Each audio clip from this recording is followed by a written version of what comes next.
Dame de beber, temas de espiritualidad, por el padre José María Iraburu.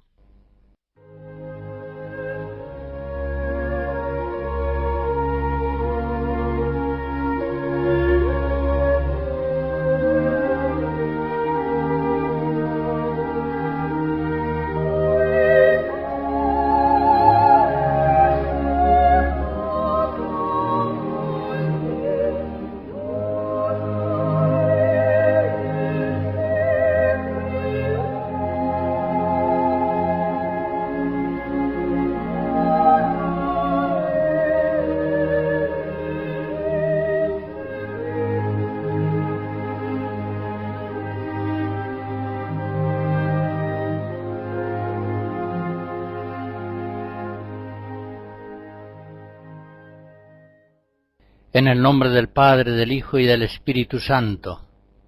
Ven, Espíritu Santo, ilumina los corazones de tus fieles y enciende en ellos el fuego de tu amor. En la anterior conferencia traté del don del Espíritu Santo, cómo Dios va acercándose más y más al hombre a lo largo de la historia de la salvación hasta llegar a esa unión íntima que por la gracia se alcanza en Jesucristo, de tal modo que la persona humana viene a quedar constituida en un templo de la Santísima Trinidad. Hablaré ahora precisamente de la inhabitación de Dios en el alma en gracia. La vivencia del misterio de la inhabitación ha sido siempre, ya desde el comienzo de la Iglesia, la clave fundamental de la espiritualidad cristiana.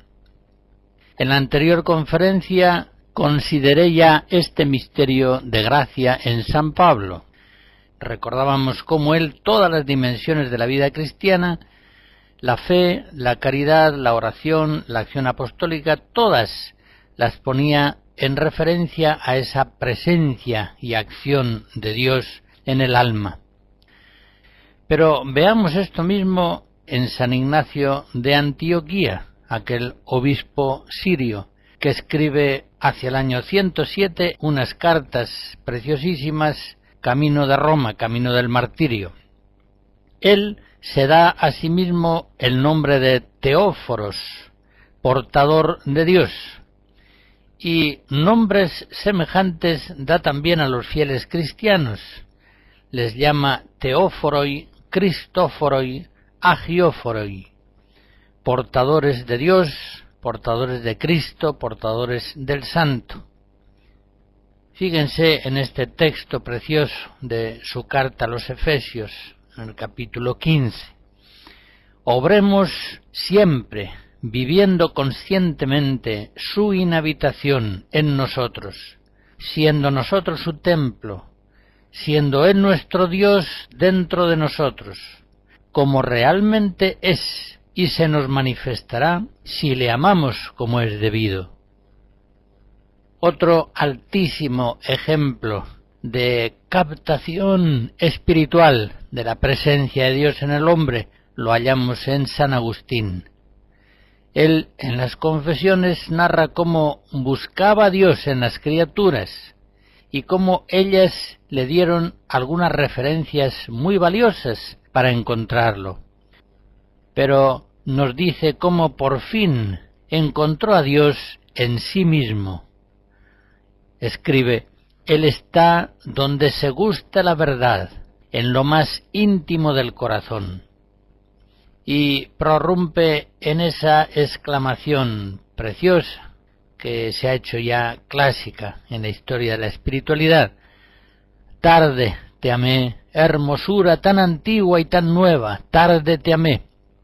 Y tú estabas dentro de mí, y yo fuera y por fuera te buscaba.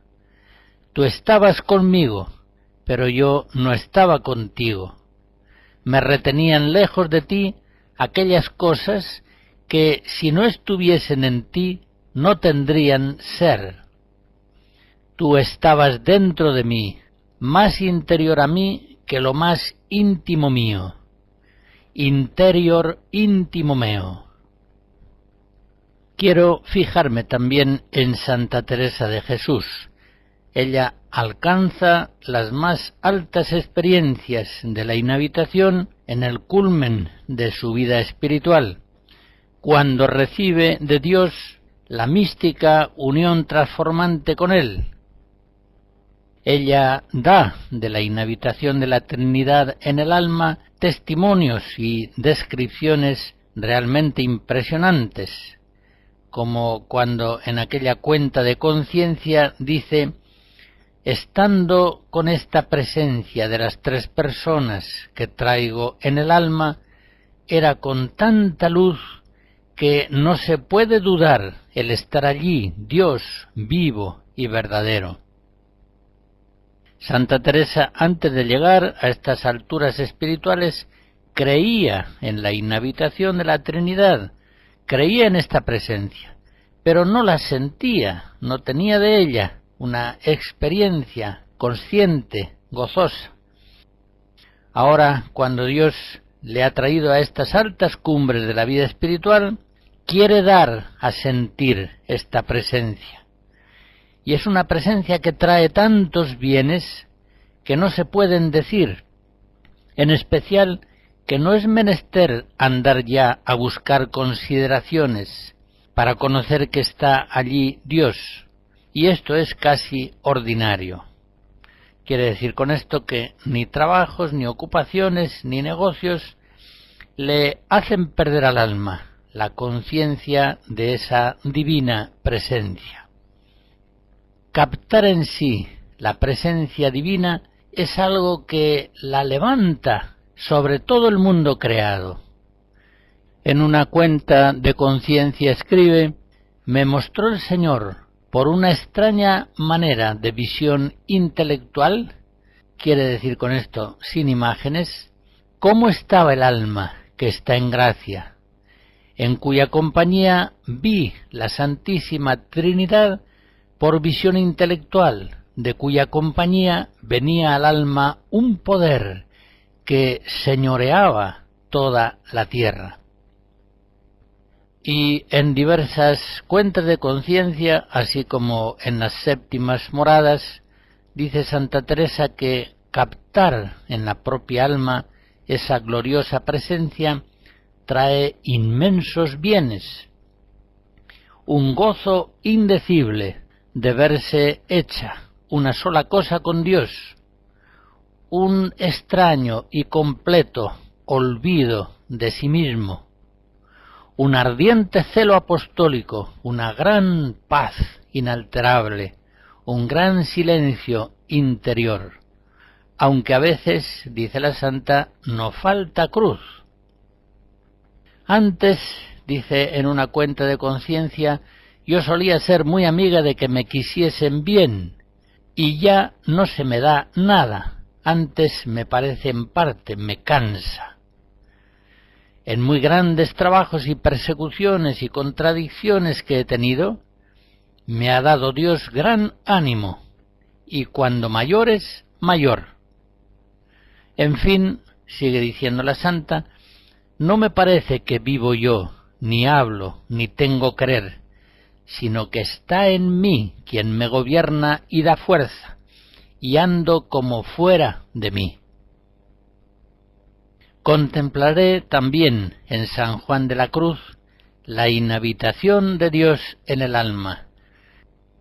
Él dice en la llama que es lo más a que en esta vida se puede llegar. Y en el cántico, en el primer capítulo, escribe: el Verbo, Hijo de Dios, juntamente con el Padre y el Espíritu Santo, esencial y presencialmente, está escondido en el íntimo ser del alma. Leo en el capítulo 4 de la llama de amor viva: Dios mora secretamente en el seno del alma, porque en el fondo de la sustancia del alma es hecho este dulce abrazo. Mora secretamente porque a este abrazo no puede llegar el demonio, ni el entendimiento del hombre alcanza a saber cómo es. Pero al alma misma, que ha llegado a esta perfección no le está secreto, pues siente en sí misma este íntimo abrazo. Oh, qué dichosa es esta alma que siempre siente estar Dios descansando y reposando en su seno. En otras almas que todavía no han llegado a esta unión, aunque el esposo no está desagradado, porque al fin están en gracia, pero como todavía no están aún bien dispuestas, aunque él mora en ellas, mora secreto para ellas, porque no le sienten de ordinario, sino cuando él les hace algunos recuerdos sabrosos. Y San Juan de la Cruz deja claro cómo es el amor la causa de la inhabitación. Recuerda aquellas palabras de Jesús en Juan 14, si alguno me ama, mi Padre le amará, vendremos a él y en él haremos morada. En el mismo libro de la llama escribe el santo doctor místico: mediante el amor se une el alma con Dios, y así cuantos más grados de amor tuviere, tanto más profundamente entra en Dios y se concentra en él. De donde podemos decir que cuantos grados de amor de Dios puede tener el alma, tantos centros puede tener en Dios, uno más adentro que otro, porque el amor más fuerte es el más unitivo. Y si llegare hasta el último grado del amor, llegará entonces a herir el amor de Dios hasta el último centro y más profundo del alma, lo cual será ya transformarla y esclarecerla según todo el ser y potencia y virtud de ella, según es capaz de recibir, hasta ponerla que parezca Dios. Entonces, sigue diciendo en llama 2, el alma se ve hecha como un inmenso fuego de amor, que nace de aquel punto encendido del corazón del espíritu. En el Cántico Espiritual 39, San Juan de la Cruz hace una preciosa descripción de cómo el misterio de la Santísima Trinidad, en sus relaciones interpersonales eternas, tal cual es, se hace presente en el alma. Concretamente, la expiración del Espíritu Santo de parte del Padre y el Hijo se da en el alma, que recibe la comunicación del Espíritu Santo, para que ella expire en Dios la misma expiración de amor que el Padre expira en el Hijo y el Hijo en el Padre, que es el mismo Espíritu Santo. Porque eso es estar el alma transformada en las tres personas, en potencia, se refiere al Padre, y sabiduría, al Hijo, y en amor, el Espíritu Santo. Y en esto es semejante el alma a Dios. Y para que pudiese venir a esto, la creó Dios a su imagen y semejanza. Esta perfecta unión transformante de amor entre Dios uno y trino y el hombre se ha producido en la unión con Cristo Esposo. Por eso, en el Cántico Espiritual, dice San Juan de la Cruz que ese abrazo abismal de su dulzura se refiere al abrazo que el Padre ha dado al hombre, lo ha dado en Cristo Esposo, que así celebra sus bodas con la humanidad con cierta consumación de unión de amor.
La más alta teología nos explica que la inhabitación es una presencia real, física, de las tres personas divinas, una presencia que se da en los justos y únicamente en ellos.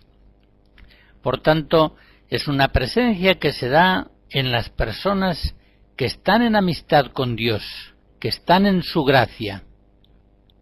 Y ciertamente son las tres personas divinas, y no unos meros dones sobrenaturales, por altos que sean, las que habitan en el hombre, como en un templo.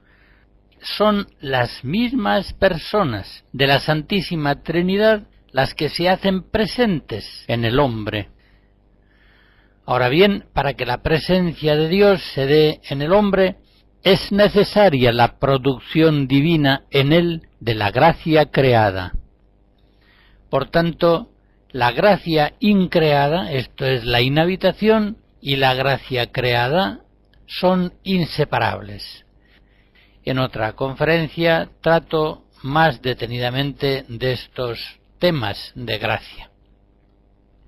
Pues bien, como dice San Pablo en Éfesos 1, por la inhabitación los cristianos somos sellados con el sello del Espíritu Santo.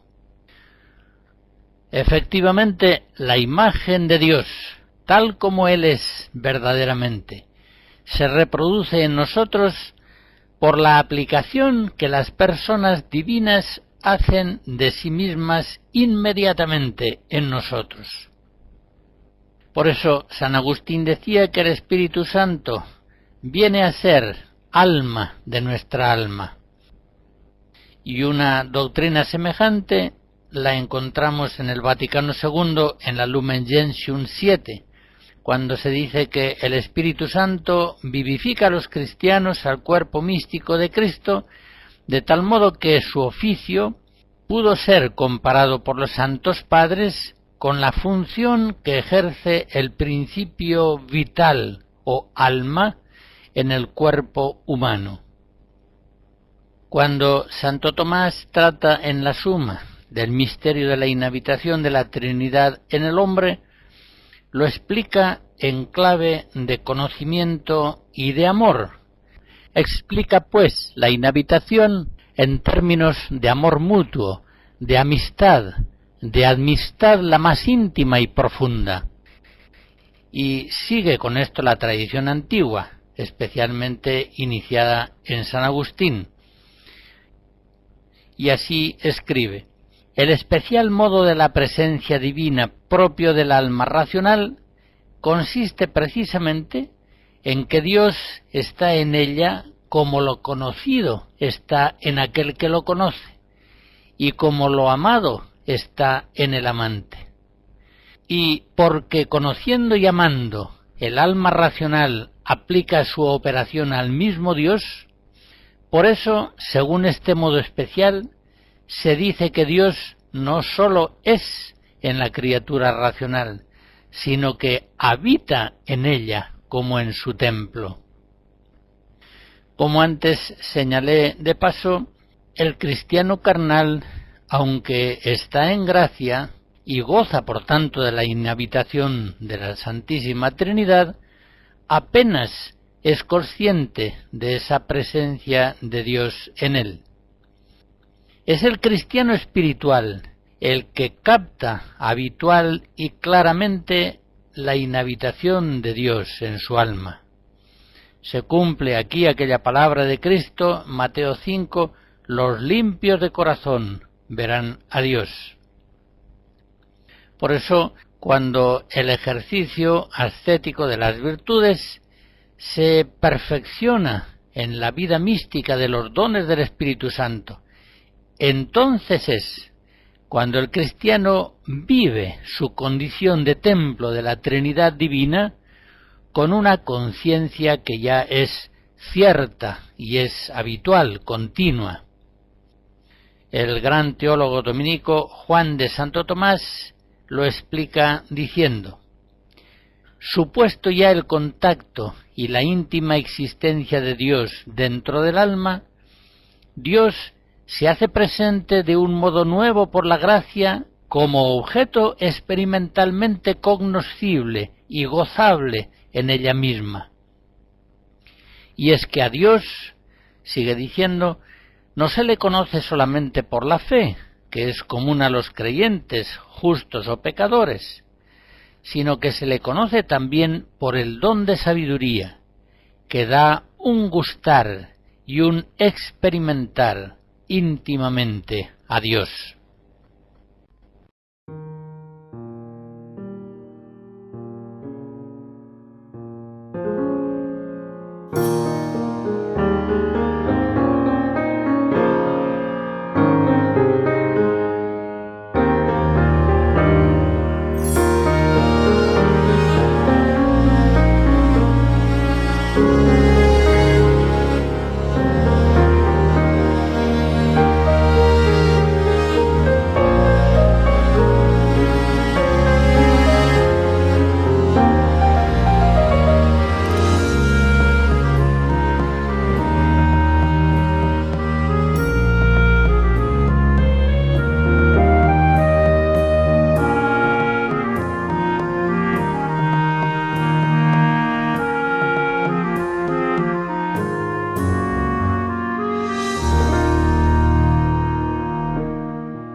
Consideremos ahora la relación profunda que existe entre la Eucaristía y la inhabitación de la Santísima Trinidad.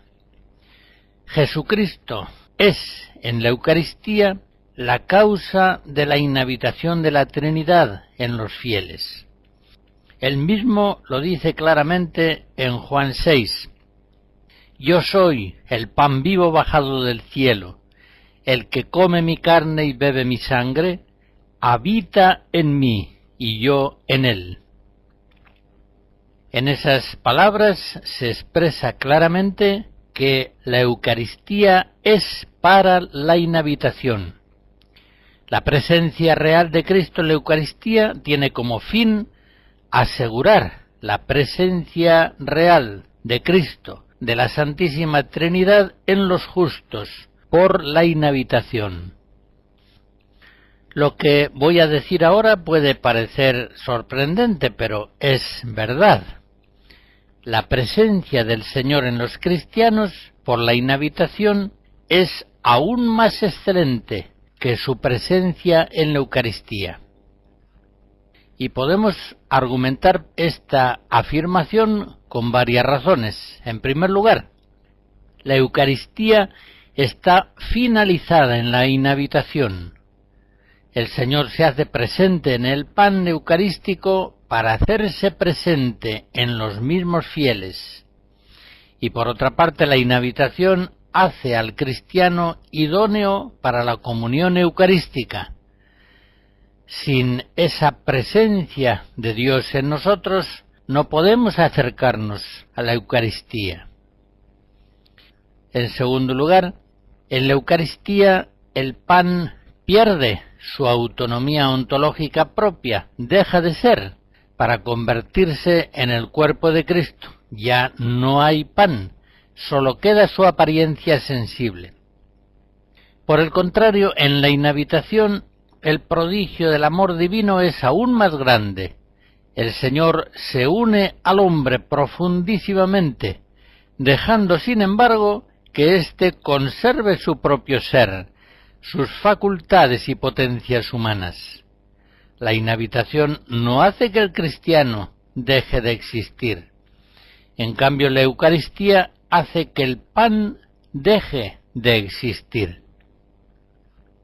Tercera consideración. La Eucaristía cesará, como cesarán todas las sacralidades de la liturgia. Cesará la Eucaristía cuando pase la apariencia de este mundo y llegue a ser Dios todo en todas las cosas. 1 Corintios 7. Por el contrario, la presencia de Dios en el justo, la inhabitación, no cesará nunca. Se consumará su perfección en la vida eterna. Un cuarto punto. Corrompidas las especies eucarísticas, al paso del tiempo, cesa la presencia del Señor. En cambio, muerto el cristiano, corrompido su cuerpo en el sepulcro, no cesa en él, en su alma, la amorosa presencia del Cristo glorioso y bendito, sigue presente en su alma. Sólo el pecado puede destruir la presencia trinitaria de la inhabitación. Ni siquiera la muerte, como dice San Pablo en Romanos 8, podrá arrancarnos al amor de Dios en Cristo Jesús, Señor nuestro. Estas 4 consideraciones nos permiten afirmar que la presencia del Señor en los cristianos por la inhabitación es aún más excelente que su presencia en la Eucaristía.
Voy a trazar los rasgos principales de la espiritualidad de la inhabitación, pero comienzo diciendo que toda la vida cristiana ha de vivirse y explicarse como una íntima amistad del hombre con las personas divinas que habitan en él. Por tanto, la oración, la caridad al prójimo, el trabajo, la vida litúrgica, todos los aspectos y variedades de la gracia han de vivirse y explicarse partiendo de la gracia increada, esto es, de la presencia de Dios en el hombre, una presencia constante, activa, benéfica, por la cual la misma Trinidad Santísima se constituye en el hombre como principio ontológico y dinámico de una vida nueva, una vida divina, sobrenatural, eterna. Por eso es una pena muy grande que muchos cristianos ignoran o al menos olvidan la presencia de Dios en su alma. Y este olvido afecta gravemente a la doctrina espiritual, empobreciéndola. Una espiritualidad que deje en segundo plano el misterio de la inhabitación de Dios en el hombre ya se comprende que es una espiritualidad falsa, o al menos que es una espiritualidad excéntrica, pues no está centrada en lo que realmente es central en la vida del cristiano. Y siempre que la presencia divina en los cristianos es ignorada o es olvidada, la espiritualidad inevitablemente decae en moralismos antropocéntricos de uno u otro signo, y también en voluntarismos pelagianos de uno u otro estilo. Como digo, es una pena muy grande que tantos cristianos ignoren el misterio principal de la vida de la gracia, la presencia de la Santísima Trinidad en sus almas. Piensen, por ejemplo, en una mujer cristiana que se queda viuda. Sus hijos ya están crecidos, no viven con ella. Realmente está sola. Supongan que toma una empleada, pero apenas le sirve de compañía. Piensen que adquiere un perro que, muy vivaracho, suaviza su soledad. Llegamos a la conclusión que a esta mujer cristiana, por lo visto, un perro le hace más compañía que la Trinidad divina. ¿Cómo podremos encontrarnos solos los cristianos, sean cuales sean nuestras circunstancias personales, si la Santísima Trinidad habita en nuestros corazones? Consideremos, pues, los rasgos principales de la espiritualidad cristiana de la inhabitación. En primer lugar, Dios quiere que seamos habitualmente conscientes de su presencia en nosotros.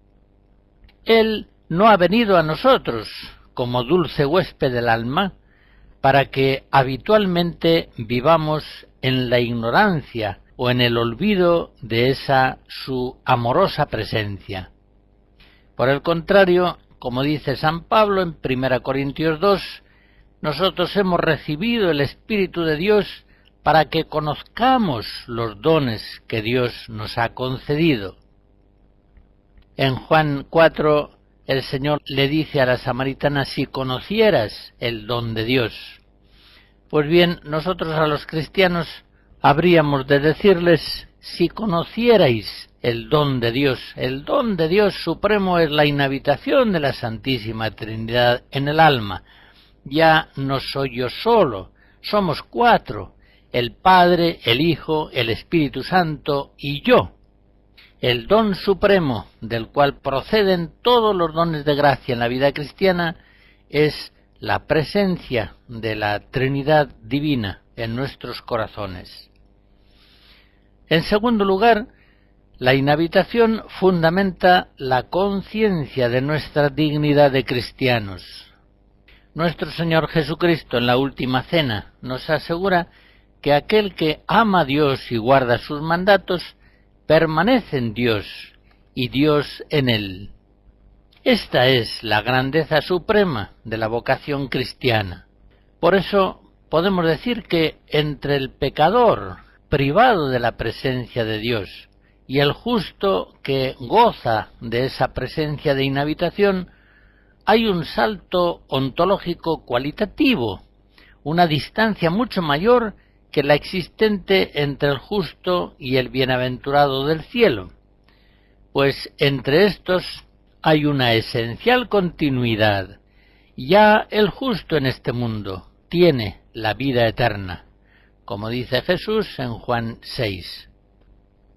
Dice León XIII en la formidable encíclica Divinum Illud Munus de 1897 que la inhabitación es tan admirable que sólo en la condición o estado, pero no en la esencia, se diferencia de la que constituye la bienaventuranza en el cielo.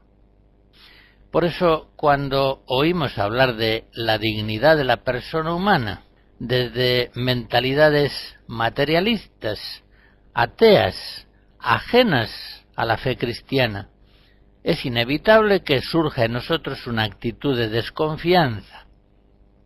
¿En qué consiste la dignidad del hombre si el hombre no es persona, si no es imagen de Dios, si sólo es un animal con un cerebro especialmente evolucionado? La antropología moderna materialista ha tomado del cristianismo gran parte de su terminología y vive algunas formas de veneración al hombre, aunque sean formas muy precarias, pero ha desechado los fundamentos religiosos de esa dignidad del hombre como templo de Dios, como imagen viviente de Dios.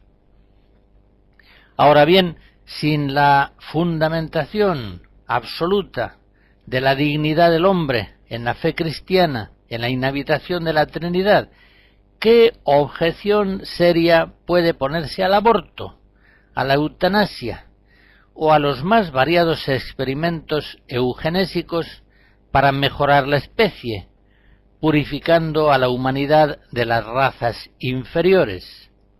Si nos decidimos a ignorar o incluso a negar la presencia de Dios en el hombre, ¿por qué los locos o los discapacitados o los enfermos irrecuperables o simplemente los miserables ignorantes, hombres pobres, lastres sociales, merecen algún respeto? ¿Por qué no son simplemente eliminados?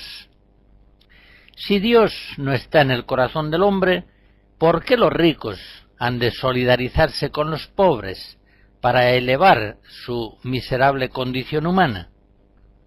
Sencillamente, no hay manera de fundamentar la dignidad del hombre de un modo absoluto e inviolable si se suprime su vinculación a Dios, si se le priva de su condición de templo de Dios.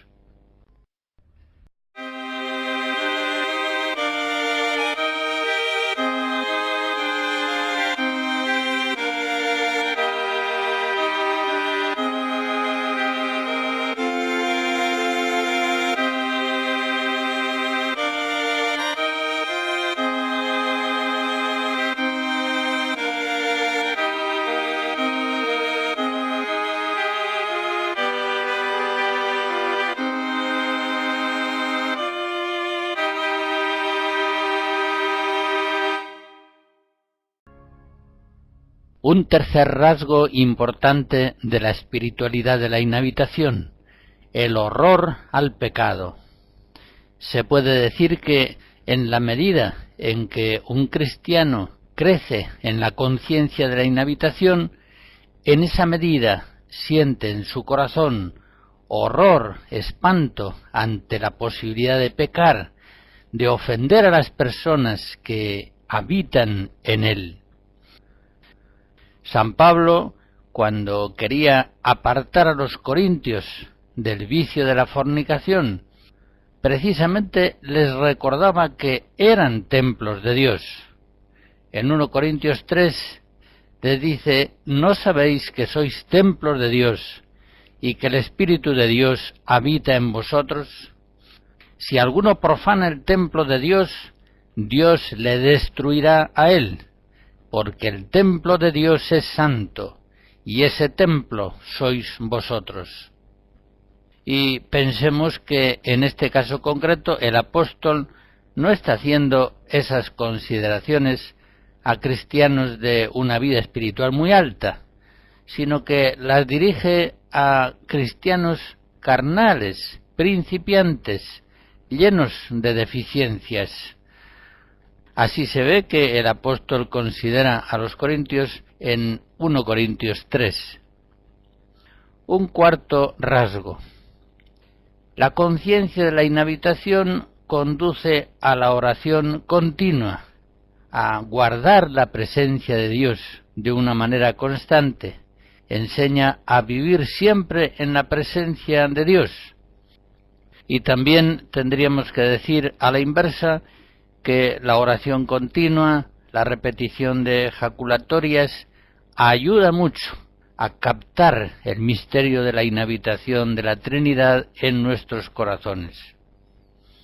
Un quinto rasgo: la conciencia acrecentada de la inhabitación de Dios en nosotros nos lleva a la humildad. Nos hace comprender que son las personas divinas las que en nosotros tienen la iniciativa continuamente y que de ellas nos viene la luz y la fuerza para todo lo bueno que hagamos. Un cristiano solo podrá envanecerse por algo que ha hecho si olvida la presencia activa de Dios en él. Y entonces vendrá a ser tan necio como un cuerpo que pensara hacer las obras del hombre sin el alma, y que sólo a sí mismo se atribuyera el mérito de tales obras. Un sexto rasgo: comprendemos la necesidad de la abnegación del hombre viejo, del hombre carnal en nosotros, en la medida en que nos damos cuenta de que estamos llamados a pensar, querer, sentir, hablar y obrar siempre partiendo de la Trinidad divina que habita en nosotros, y no desde la inmensa precariedad miserable de nuestro yo carnal. La conciencia de la inhabitación de Dios en nosotros nos hace humildes, abnegados de nosotros mismos y dóciles al influjo del Espíritu Santo. Una séptima consecuencia: nunca podrá faltarnos la alegría si somos conscientes de la presencia de Dios en nosotros. Cumpliremos el mandato del apóstol Pablo en Filipenses 4, si nos alegramos siempre en el Señor, en su dulcísima presencia. Finalmente, la conciencia del misterio de la inhabitación acrecienta en el cristiano la interioridad personal, le libra de un exteriorismo trivial, consumista, alienante, le ayuda a vivir la palabra de Cristo que en Lucas 17 dice: el reino de Dios está dentro de vosotros. Le ayuda a cumplir aquella recomendación que hace San Juan de la Cruz en una letrilla: atención a lo interior y estarse amando al amado. El hombre no ha de vaciarse de sí mismo, proyectándose siempre hacia afuera. Eso es justamente lo que nos aliena de Dios, lo que nos hace olvidar su santísima presencia. San Juan de la Cruz, en el cántico, en la canción primera, hace esta reflexión: tú todavía dices: y si está en mí el que ama mi alma, ¿cómo no le hallo ni le siento? Y el mismo doctor místico le contesta: la causa es porque está escondido, y tú no te escondes también para hallarle y sentirle. Porque el que ha de hallar una cosa escondida, ha de entrar tan en lo escondido y hasta lo escondido donde ella está, y cuando la halla, él también está escondido como ella. Tu esposo amado es el tesoro escondido en el campo de tu alma. Y en el mismo cántico 39 expresa el místico doctor la tragedia, el horror de la disipación crónica de tantos cristianos. Escribe San Juan de la Cruz: oh almas creadas para estas grandezas y para ellas llamadas, ¿qué hacéis? ¿En qué os entretenéis? Vuestras pretensiones son bajezas y vuestras posesiones miserias. Oh miserable ceguera de los ojos de vuestra alma, pues para tanta luz estáis ciegos y para tan grandes voces sordos, no viendo que, en tanto que buscáis grandezas y glorias, os quedáis miserables y bajos. de tantos bienes hechos ignorantes e indignos.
La beata Isabel de la Trinidad, carmelita, fallecida en 1906, nacida en 1880, haciendo honor a su nombre, tenía una inmensa devoción al misterio de la inhabitación de Dios en su alma, y así 2 años antes de morir escribió en una nota íntima esta preciosa oración: «Oh Dios mío, Trinidad, a quien adoro, ayudadme a olvidarme enteramente para establecerme en vos, inmóvil y tranquila, como si mi alma estuviera ya en la eternidad.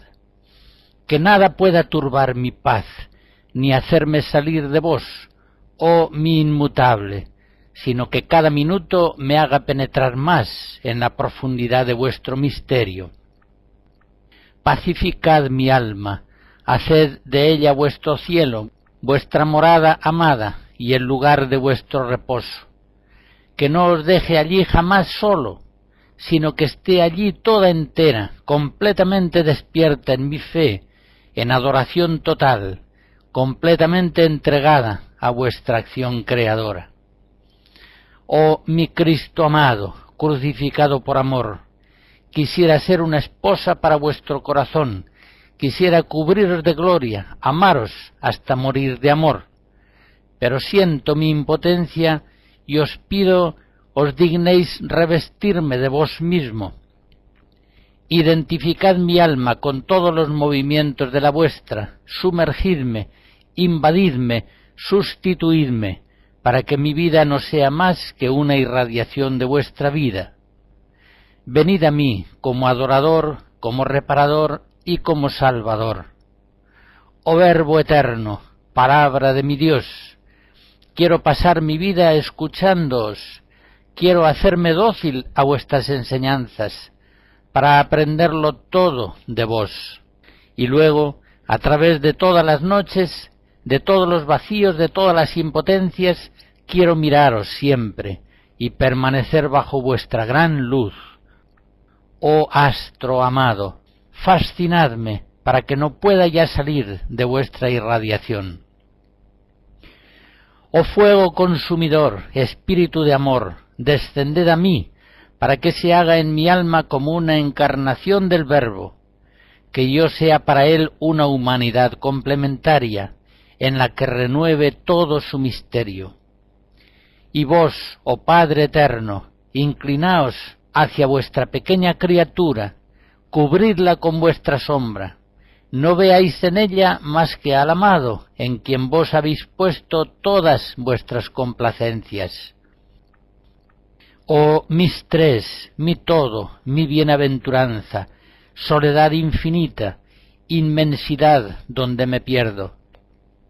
Yo me entrego a vos como una presa, encerraos en mí, para que yo me encierre en vos, mientras espero ir a contemplar en vuestra luz el abismo de vuestras grandezas.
La bendición de Dios Todopoderoso, Padre, Hijo y Espíritu Santo, descienda sobre ustedes y les guarde siempre.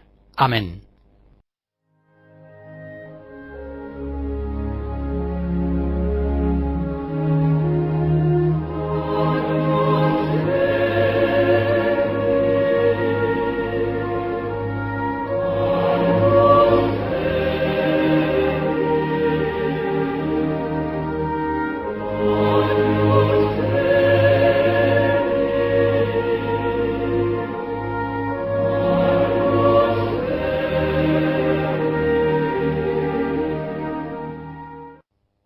Hemos escuchado Dame de beber, temas de espiritualidad por el padre José María Iraburu.